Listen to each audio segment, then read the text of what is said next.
Moi, je suis originaire de Charlevoix, la Malbaie. Dominique est du Massif, épicerie à Saint-François. J'avais suivi un petit peu ses exploits après 2006, avant et après Turan.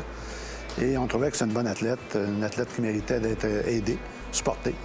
Personne qui était quand même une belle présence, un bon sport, un sport en développement nouveau.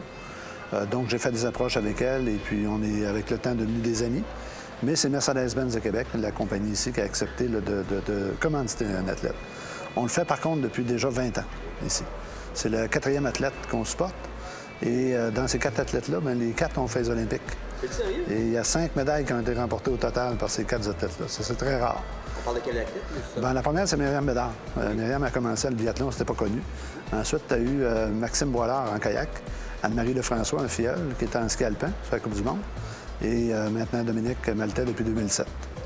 Dominique, c'est vraiment un ami maintenant. Là, on se voit quand même de temps en temps quand il est ici au Québec. Moi, je pratique le ski et la planche à neige aussi. J'ai la chance, des fois, d'essayer de la suivre. Est-ce que ça fonctionne? Oui, des petits bouts, Faut pas que je saute, surtout pas. Sur le planche, comme on dit. Sur le planche. Mais c'est très plaisant. On a l'occasion de se voir au Massif régulièrement. Moi, je skie là depuis une dizaine d'années avec elle. Et puis, c'est ça, c'est très plaisant. Nous autres, comme entreprise, on s'était toujours donné une mission de supporter des athlètes amateurs.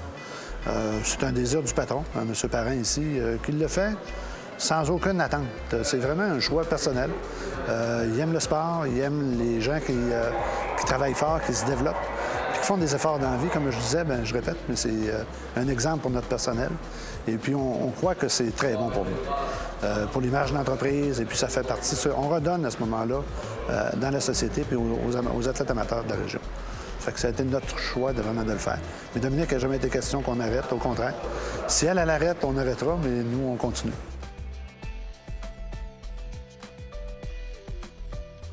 La fameuse course, je te dirais que c'est la demi-finale. La demi-finale est la course la plus...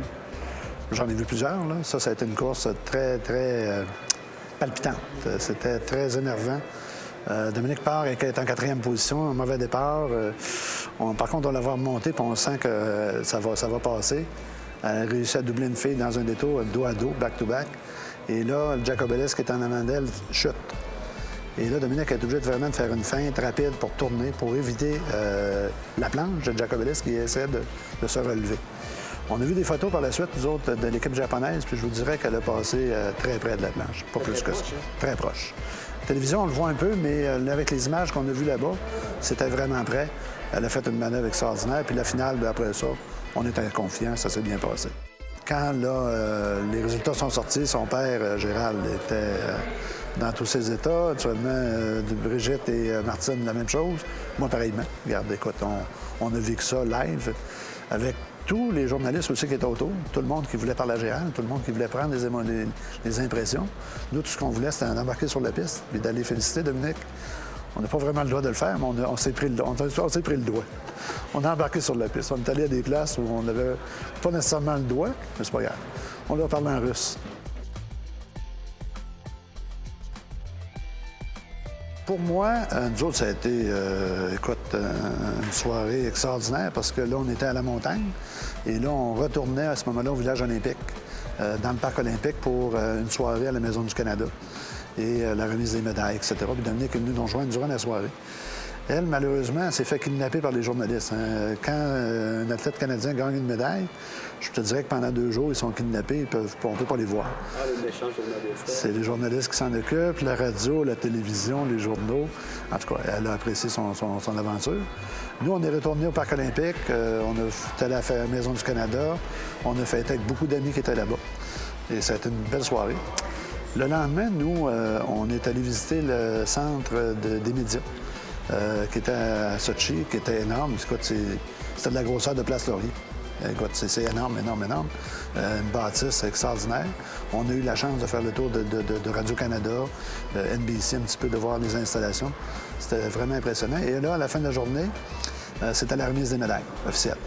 Parce que Dominique, sur place, elle a reçu la mention, mais les médailles sont données le lendemain en ville. Fait qu'on était à la cérémonie des médailles en avant, les premiers, encore une fois. Et là, bien, Dominique nous voyait, mais dans un stade énorme. Et là, ça a été une belle soirée. Une grande fierté pour nous autres, pour les Canadiens, les Québécois, les petits gars de Québec, les petits gars de Charlevoix, de voir une de nos athlètes, une de nos protégés qui se mérite un honneur comme ça, c'est extraordinaire. Par la suite, après la remise des médailles, Dominique est venu nous retrouver à la Maison du Canada et après, on s'est promené un petit peu sur le site. Seulement, il y a un athlète qui a une médaille dans le cou. Tout le monde l'arrête. Tout le monde veut des photos. Ils ne savent pas qui elle est, mais tout le monde veut lui parler. Et je peux te dire que les Russes adorent les Canadiens, et les Canadiennes en particulier, spécialement. Et là, ça a été vraiment le party, la belle soirée. Je te dirais même que ça ouvre des portes. On est allé dans un restaurant, il n'y avait pas de place. Dominique a montré sa médaille et on a eu des places. On était d'ailleurs assis à côté de la table de Yari Coury. Absolument. Qui, durant la soirée, est venu nous retrouver. Et avec Dominique, on a pris des photos, etc. C'est très plaisant. C'est la troisième fois que j'ai la chance de vivre ça. À Salt Lake en 2002 avec Anne-Marie Lefrançois, ma fille. En 2010, j'étais à Vancouver avec Dominique aussi. Et cette année à Sochi. Sochi particulièrement était spécial parce que là, on est dans un autre pays. Et là, c'est vraiment différent. Il n'y a rien, on ne peut rien comparer. On ne comprend ni la langue, ni les écritures. Par contre, les gens là-bas ne parlaient pas beaucoup anglais non plus. Je dirais qu'il fallait vraiment se débrouiller. C'est là que la Maison du Canada a eu un rôle important à jouer. Marcel était là, naturellement, c'est le maître de cérémonie. Marcel a fait un travail extraordinaire là-bas. Je lui ai dit, écoute, il nous a fait rencontrer des personnes qu'on ne penserait jamais avoir la chance de rencontrer. Que ce soit Tretiak qui est venu parler. 2 heures après, c'est Vladimir Poutine qui est venu parler. T'es là, t'es à côté, 2-3 mètres de lui. Voyons, ça se peut pas, mais il était là. Puis il donnait les mains à tout le monde. Marcel, le surlendemain, a amené la Coupe Stanley sur place. Les gens ont pu prendre des photos avec. Tous les soirs, il y avait des activités, il y avait des présentations, des athlètes médaillés qui étaient là sur place. Il y avait une présentation spéciale. D'ailleurs, le dernier soir où j'étais là, c'était pour Dominique, avec les patineuses de vitesse courte piste qui avaient gagné et le couple de patinage artistique qui avait gagné aussi. Fait que ça a été une belle soirée. On a fêté jusqu'à minuit, en tout cas. Et puis, nous, le lendemain matin, on quittait de bonne heure pour le Québec. Mais écoute, on a profité de notre 5 jours là-bas énormément.